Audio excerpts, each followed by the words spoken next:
আমাৰ দাবী আছে যে এইবাৰ অন্তত অসম চৰকাৰৰ কেবিনেটত আমাৰ কোচ ৰাজবংশী জনগোষ্ঠী দুজন বিধায়কক স্থান দিব লাগে। যিহেতু এইবাৰ 10জনকৈ আমাৰ জনগোষ্ঠীয় প্ৰতিনিধি মানে অসম বিধানসভালৈ নিৰ্বাচিত হৈছে।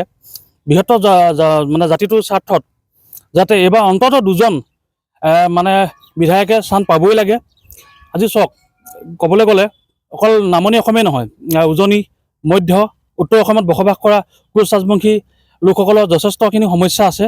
এই সমস্যাসমূহৰ বিষয়ে মাত মাতিবলৈ বা আমি ভৱিষ্যতে প্ৰশ্ন কৰিবলৈ আমাৰ যাতে 2জন মানে জনগোষ্ঠীয় মন্ত্ৰী আমাৰ অসম চৰকাৰৰ কেবিনেটত পাওঁ, এয়ে আমি আশা কৰিছোঁ আৰু ভাবিছোঁ যাতে এই দাবী আমাৰ মানি লয়। পোনপ্ৰথমে হিমন্ত বিশ্ব শৰ্মা ডাঙৰীয়া আমি অশেষ ধন্যবাদ আৰু কৃতজ্ঞতা জ্ঞাপন কৰিছোঁ। আমি আচলতে আমাৰ শিৱসাগৰৰ পৰাই, ঐতিহাসিক শিৱসাগৰৰ পৰাই আমি এটা দাবী উত্থাপন কৰিছিলোঁ যে আমাৰ শাসক আৰু বিৰোধীক যে আমাৰ অতি কমকৈও 10জন আমাৰ জনপ্ৰতিনিধিক বিধায়ক হিচাপে নিৰ্বাচিত হ'বৰ বাবে তেখেতলোকে টিকট প্ৰদান কৰিবৰ বাবে। আৰু আমি দেখা পাইছোঁ যে NDA চৰকাৰৰ ফালৰ পৰা, NDA দলটোৰ ফালৰ পৰা 10জন জনপ্ৰতিনিধিয়ে আচলতে বিধায়ক হিচাপে নিৰ্বাচিত হৈছে। কোচ ৰাজবংশী আমাৰ জনপ্ৰতিনিধি বিধায়ক হিচাপে নিৰ্বাচিত হৈছে।